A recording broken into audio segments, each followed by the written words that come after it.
avec l'UEMOA, l'Union économique et monétaire ouest-africaine. L'UEMOA, 8 pays, un destin commun, un espace économique harmonisé, ouvert et concurrentiel. L'UEMOA, votre guide au cœur de l'Afrique, des grands événements et des grandes mutations sur Africable.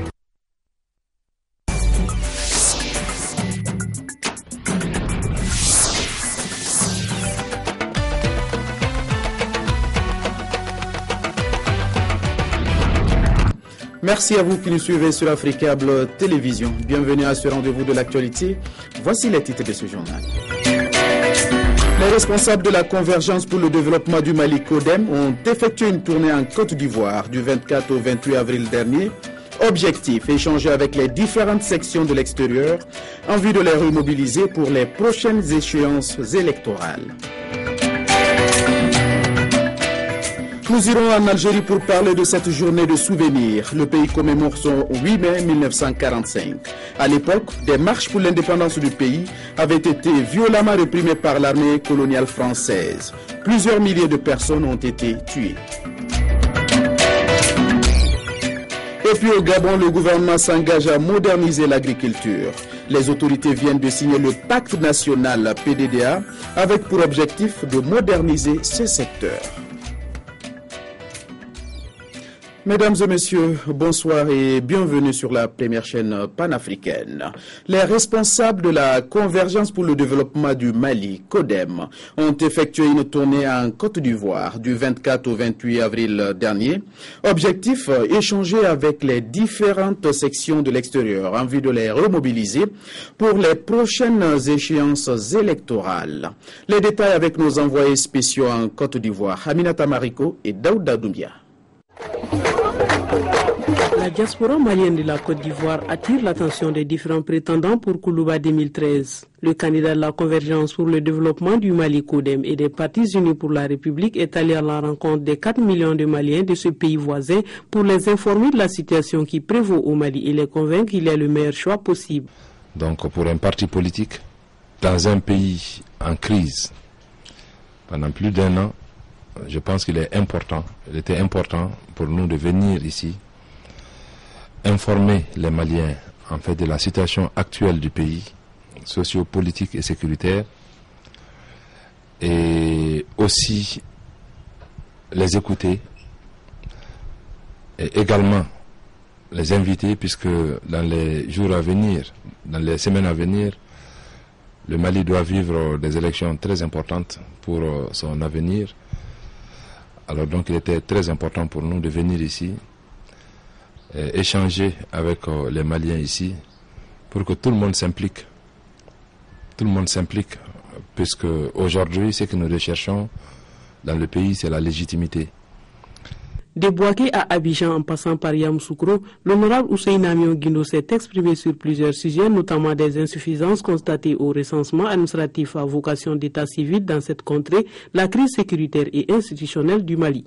Le message que nous avons fait passer, c'est surtout d'abord un appel à l'unité des Maliens. Nous avons fait passer le message aussi pour que ces élections se tiennent dans les meilleurs délais, notamment en juillet.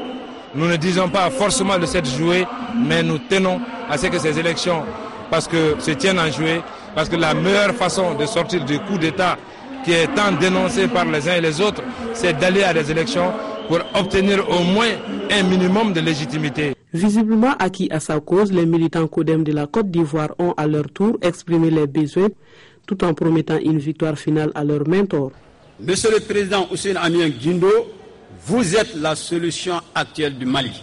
Il faut un dialogue vrai et une réconciliation vraie, seul gage d'une paix durable au Mali. Satisfaits de la mobilisation et de l'état de santé des différentes sections, les responsables du parti de la Kenouille comptent étendre prochainement cette tournée d'information et de mobilisation dans d'autres pays voisins qui abritent leurs sympathisants. La station de pompage de la ville de Gao au Mali a reçu ce matin un don de 47 pots d'hypochlorite de calcium destinés au traitement des eaux. Offert par le Croissant Rouge qatari, ce don fait partie d'une série d'actions humanitaires menées en faveur des réfugiés maliens. Il a été réceptionné par l'ambassade du Mali au Niger. Les explications avec nos correspondants permanents Sarki Aboubakar et Razak Abaché. 47 pots de 50 kg d'hypochlorite de calcium, c'est la nature du don remis à l'ambassade du Mali au Niger par le Croissant Rouge qatari. Il est destiné à la station de pompage de Gao pour assurer la décantation et la désinfection de l'eau.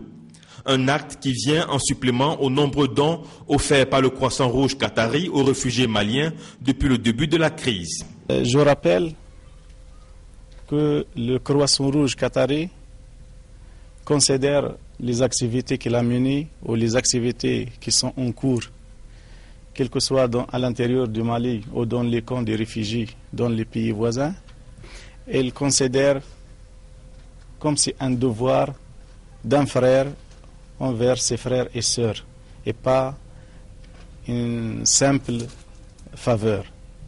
L'on ne le dira jamais assez, l'eau c'est la vie.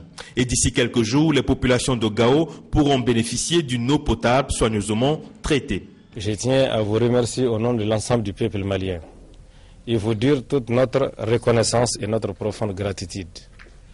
Je voudrais ici vous rassurer que les produits qui sont ici seront remis en main propre au gouverneur de la région de Gao afin qu'il les remette aux services compétents pour que nos populations à Gao puissent bénéficier de la très bonne eau potable dans quelques jours. Réceptionnés ce jour, ces 47 pots seront acheminés dès demain matin à Gao, au Mali. La police congolaise à la recherche des fournisseurs d'armes au gang qui a sévi à Brazzaville et à Pointe-Noire, la capitale économique du Congo. Il faut souligner que ce gang a fait plusieurs victimes parmi les éléments de la force publique. Pour en parler justement, nous avons en ligne de Brazzaville notre correspondant. Bonsoir Alain Chungou. Bonsoir Maïga. Est-ce qu'on connaît aujourd'hui la provenance des armes que les bandits utilisent? Écoutez, pour le moment, on ne connaît pas avec précision la provenance des armes, parce qu'il faut savoir que le Congo a connu plusieurs guerres. Et pendant ces événements, plusieurs armes ont été distribuées dans la ville, aussi bien à l'intérieur que dans la capitale et la capitale économique. Donc il est aujourd'hui difficile de savoir la provenance exacte de ces armes. Mais ce qui est sûr, parmi les gens qu'on a arrêtés, les bandits qu'on a arrêtés, composés d'étrangers, notamment des Tchadiens, des Centrafricains et des Congolais d'en face, et aussi des Congolais, des originaux du Congo-Brazzaville, ces bandits ont dénoncé un sous-officier de la gendarmerie, un certain Libya, qui serait paradoxalement garde de corps ou chauffeur du ministre, de l'ancien ministre de la Justice et garde des Sceaux et actuellement président de la Commission nationale des droits de l'homme. Donc la police, depuis hier, s'est déportée d'abord à la résidence de cet agent, ces gendarmes, qui n'ont pas trouvé chez lui, et ensuite s'est déportée chez le ministre, l'ancien ministre de la Justice et garde des Sceaux, actuellement président de la Commission nationale des droits de l'homme. Donc c'est chez les ministres qui sont déportés avec une forte délégation composée de quelques véhicules de la police. Donc ils ont encerclé la résidence du ministre pour effectivement chercher à arrêter M. Ndia et le sous-officier Ndia. Alain, pourquoi la police s'est-elle déportée à la résidence de l'ancien ministre congolais de la Justice et actuel président de la Commission nationale des droits de l'homme? C'est comme je le disais, comme ils n'ont pas trouvé l'agent Ndia chez lui, et ils ont eu des renseignements que l'agent Ndia travaillait comme chauffeur ou garde de corps du ministre, donc ils sont partis de chercher à sonder des services. C'est à sonder des services qu'ils ont rencontré le ministre, et le ministre a dit que le monsieur travaillait effectivement chez lui, mais il n'était pas là présentement. Mais la version du ministre, lui, rejette tout ça. Il dit qu'il ne comprenait pas pourquoi les agents de police super armés avaient encerclé sa résidence. Donc, les policiers se sont déportés chez le ministre pour effectivement arrêter M. Ndia, qui serait des fournisseurs d'armes aux bandits. Mais il faut souligner, Maïga, que pour la police a accru à la parole de l'ancien ministre Jean-Martin Demba. Mais l'officier de police que nous avons rencontré a bien précisé que si il s'avère que le ministre Jean-Martin Demba aurait caché cet agent qui est recherché par la police chez lui, le ministre pourra être poursuivi pour recel des criminels. Alain Chungou depuis Brazzaville. Alain, merci pour toutes ces précisions. Merci Maïga et bonne soirée. Ok, je l'annonçais en titre, journée de souvenirs en Algérie. Le pays commémore son 8 mai 1945, une date qui marque le début des massacres de Sétif. À l'époque, des marches pour l'indépendance du pays avaient été violemment réprimées par l'armée coloniale française. Selon les sources, entre 15 000 et 45 000 Algériens ont été tués en l'espace de quelques semaines. Que s'est-il passé au Tchad la semaine dernière? Un complot contre le régime a-t-il vraiment été déjoué? La question divise les Tchadiens. Ce mercredi, le président Idriss Déby Itno a donc rencontré la classe politique à la présidence de la République pour faire la lumière sur les événements du 1er mai. Pour en parler, nous avons en ligne de N'Djamena notre confrère du journal Notre Temps, Gary Guimé. Bonsoir Gary Guimé. Bonsoir. Vous étiez à la rencontre de ce mercredi entre le président Idriss Déby Itno et la classe politique tchadienne. Quelle a été la version de la présidence des événements du 1er mai? Justement, le chef de l'État a rencontré aujourd'hui la classe politique et la société civile. Et dans son adresse à la classe politique et la société civile, il a essayé de lever l'équivoque. Pour lui, ce n'était pas une tentative de coup d'État, mais une conspiration de groupuscules qui cherchent à déstabiliser le pays. Il s'est dit très surpris qu'en ce moment où le Tchad a amorcé son développement, il y ait encore des individus qui veulent ramener le Tchad en arrière. Gary, comment l'opposition a réagi quand on sait que 4 députés de l'opposition ont été arrêtés dans le cadre de cette conspiration contre le régime du président Déby? La classe politique et la société civile s'est dit surprise d'être rencontrés aujourd'hui par le chef de l'État, puisque chacun d'eux attendait à qui le tour de chacun, en fait à qui le tour de demain, à qui le tour. Alors donc ils n'ont pas de commentaires à donner, ils ne sont venus qu'écouter ce que le chef de l'État a à leur dire et en attendant de voir ce qui va se passer.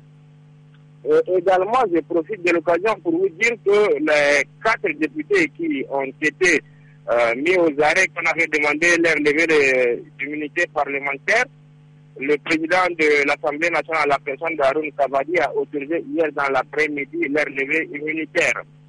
En dehors de ça, également, il faut se dire que du côté des journalistes, également, il y a eu l'arrestation du directeur de publication du journal Abba-Garde, un trimensuel qui est dirigé par Moussa Avenir de la Tirée. Gary Guimé en direct de N'Djamena. Merci Gary pour ces détails. Merci à vous aussi. Nous restons toujours en Afrique centrale, cette fois-ci au Gabon. Mise en route du programme détail du développement de l'agriculture en Afrique. Le gouvernement gabonais, dont le pays dépend à plus de 50% des exportations agricoles, s'engage à moderniser ce secteur. Les autorités du pays viennent de signer le pacte national PDDA, avec pour objectif de moderniser leur agriculture. C'était en présence des partenaires au développement, dont la Banque mondiale. Les explications de nos correspondants permanents au Gabon, Ismaël Obianzé et Thierry Mensa. Annoncé le 12 novembre 2012 par le chef du gouvernement gabonais, le programme détaillé pour le développement de l'agriculture en Afrique s'appuie sur un diagnostic concerté du gouvernement, de la société civile et du secteur privé décidés à œuvrer ensemble pour le développement et la modernisation de l'agriculture. De l'avis des organisations paysannes, le PDDA devrait à coup sûr leur permettre d'atteindre la prospérité. Au regard des enjeux, de la masse du travail, des délais impartis et de ressources illimitées, le défi était considérable. Défi considérable, initiative crédible soutenue par la Banque mondiale et qui invite déjà le gouvernement gabonais à créer des conditions pouvant rendre le secteur agricole attractif. Le ministre gabonais de l'Agriculture prend la pleine mesure de l'appel lancé au gouvernement de son pays par la Banque mondiale. Le gouvernement entend promouvoir une agriculture périurbaine adaptée aux besoins de nos populations et dont l'objectif est d'accroître de manière substantielle la production agricole nationale et réduire ainsi de manière significative nos importations de produits agricoles. Le Gabon, en signant son pacte PDA, rejoint le peloton de tête des pays de l'espace économique régional d'Afrique centrale après la RCA, le Burundi et la RDC. Nous venons de nous engager solennellement à développer l'agriculture au Gabon. Je vous invite donc, en ce qui le concerne, à matérialiser très rapidement cet engagement. Les partenaires au développement s'engagent entre autres à accroître leur aide au secteur agricole en vue de la mise en œuvre du programme national d'investissement agricole et de sécurité alimentaire et nutritionnelle. Nous restons toujours au Gabon. Les infirmiers et infirmières, membres du secrétariat international du dit corps de métier, amorcent la réflexion sur l'avenir de leur profession en prélude à la journée du 12 mai 2013. Toujours avec nos correspondants Ismaël Obianzé et Thierry Mensa. Ce n'est pas encore le 12 mai, date de la célébration de la journée internationale des infirmiers, mais les réflexions autour de l'état de santé de la profession sont déjà amorcées au Gabon à travers l'assemblée annuelle et journée d'études du secrétariat international des infirmiers et infirmières de l'espace francophone. Métier jadis respecté, l'infirmier porte désormais les germes de sa propre descente aux enfers. Son image se dégrade auprès des usagers qui l'accusent à tort ou à raison de mauvais accueil dans les hôpitaux, alors qu'il est à la base de la pyramide sanitaire. Nous pensons que le concept accueil est un processus dynamique qui intervient à tous les niveaux de la pyramide sanitaire et nécessite le respect des normes concernées. Il y a aussi la réglementation. Madame la ministre, c'est un problème chez nous, la réglementation. Les normes inhérentes aux infirmiers. Il y a les ressources humaines. La profession infirmière ne saurait être un dépotoir de chercheurs d'emploi sans motivation aucune. Les gens peuvent être mieux dans d'autres disciplines ailleurs. Il faut pourtant combler l'écart. Inquiets du fossé qui se creuse entre la formation et les besoins de santé de la population, les infirmiers et infirmières de la francophonie font valoir l'urgence d'établir des dialogues d'égal à égal avec leurs collègues d'autres pays. Objectif d'une telle approche, revaloriser une profession sur béquille.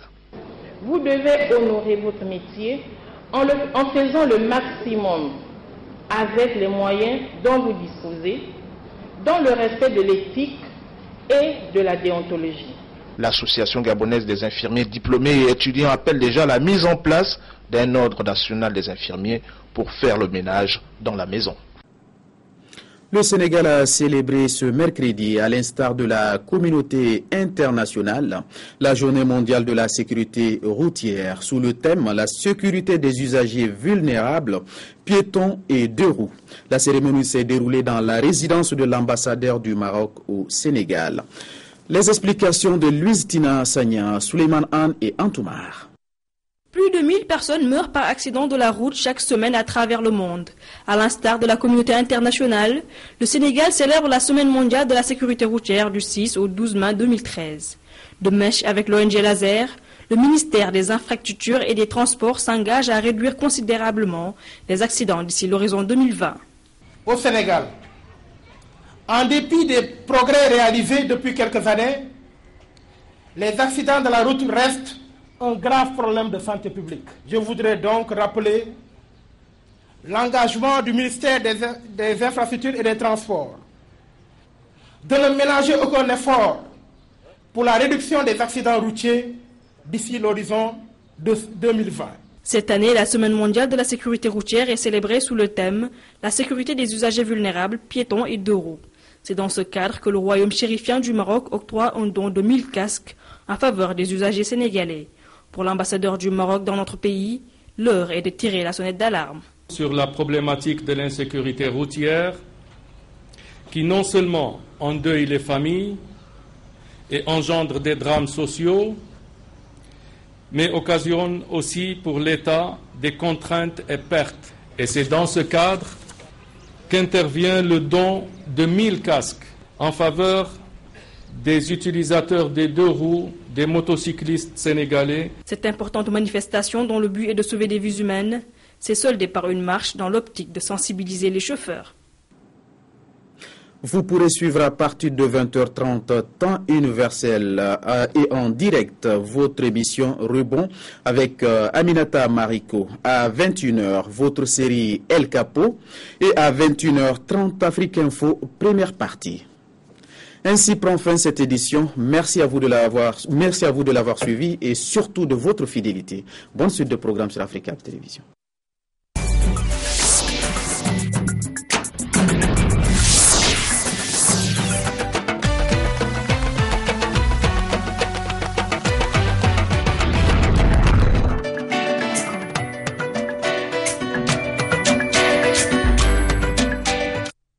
L'UEMOA, l'Union économique et monétaire ouest-africaine. L'UEMOA, 8 pays, un destin commun, un espace économique harmonisé, ouvert et concurrentiel.